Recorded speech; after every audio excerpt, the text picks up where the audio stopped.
Olá, seja bem-vindo, seja bem-vinda. É um prazer estar mais uma vez aqui com você e o tema de hoje é livramento condicional. Meu nome é Cristiane Dupré, sou advogada criminalista, principalmente na área consultiva e empresarial e preparo advogados que querem iniciar na prática da advocacia criminal e também estudantes que vão se submeter à segunda fase da prova da OAB. E antes de nós começarmos, não esqueça, deixa o seu like aqui no vídeo, inscreva-se no canal e vamos lá. Bom, o livramento condicional, ele é um benefício da fase da execução penal. É muito importante que o advogado criminalista, além de estudar e saber muito bem as leis penais especiais que estabelecem condutas criminosas, como lei de drogas, lei de violência doméstica, estatuto do desarmamento e tantas outras, e além de conhecer bem também o Código Penal e o Código de Processo Penal, é essencial o domínio da execução penal, porque muitas vezes o advogado criminalista, ele é chamado a atuar justamente nessa fase, ou seja, quando a pessoa já foi condenada e já está cumprindo pena. Naqueles locais em que existe o CEU, ou seja, o Sistema Eletrônico de Execução Unificada, essas datas, esses cálculos, eles já são feitos pelo sistema e eles já constam ali de maneira muito clara. Bom, mas ainda assim é possível que não exista o CEU na sua localidade, ou ainda que exista, mas não tenha sido concedido o benefício, e o advogado faça esse requerimento. Portanto, quem concede o livramento condicional é o juiz da execução penal. Se por algum motivo o juiz da execução penal negar o livramento condicional, cabe ao advogado criminalista interpor o chamado agravo em execução, que é o recurso cabível de toda e qualquer decisão do juiz da execução, consoante dispõe o artigo 197 da nossa Lei de Execução Penal. Agora vamos lá. Qual é a diferença entre o livramento condicional e o chamado sursi, que nós falamos inclusive em outro vídeo? É que no sursi, que tem previsão no artigo 77 do Código Penal, o condenado não inicia o cumprimento da pena. O sursi ele é concedido na sentença que condena. Já no livramento condicional, o condenado ele cumpre parte da sua pena. Qual parte? Depende. O artigo 83 ele vai nos trazer 3 quantums. Dá uma lida porque é super importante você entender isso. Pode ser com mais de 1/3 da pena, com mais de metade da pena ou com mais de 2/3 da pena. Vai depender se ele é reincidente ou se ele é primário, tipo de crime cometido. Então, bom, se ele não é reincidente, via de regra, ele vai obter o livramento condicional com cumprimento de mais de 1/3 da pena. Se ele for reincidente, com mais da metade.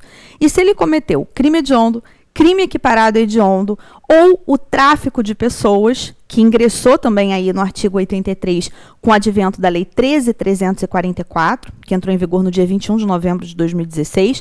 Então, nesses crimes, ele vai ter que cumprir mais de 2/3 da pena para obter o livramento condicional.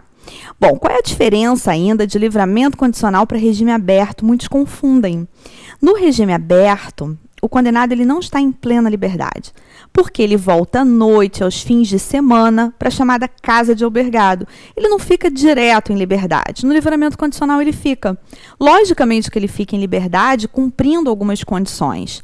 E existem situações que podem dar causa à revogação do livramento condicional. Nesse ponto, eu recomendo que você faça leitura, especialmente dos artigos 86 a 88 do Código Penal. É sempre importante você fazer uma leitura bem atenta para você entender ali as regrinhas relacionadas à revogação. Depois a gente vai fazer um vídeo específico para falar só de revogação de livramento condicional. No vídeo de hoje, eu quero que você entenda alguns aspectos introdutórios e saiba diferenciar o livramento condicional de outros benefícios. Seja benefício aplicado na fase da sentença, como nós vimos que é o sursi, ou então na própria fase de execução, como é o caso de uma eventual progressão de regime para o regime aberto. Já que nós falamos sobre isso, é importante você entender também que, em termos de livramento condicional e de progressão de regime, a gente tem consequências diferentes em relação ao cometimento de falta grave. Nesse sentido, nós temos a súmula 441 do STJ. E o que ela vai nos dizer? Que o cometimento de falta grave não interrompe o prazo para a concessão do livramento condicional. Então, olha que interessante, é o contrário do que acontece na progressão de regime. Na progressão de regime, o cometimento de falta grave interrompe o prazo para a progressão, mas no livramento condicional, não interrompe.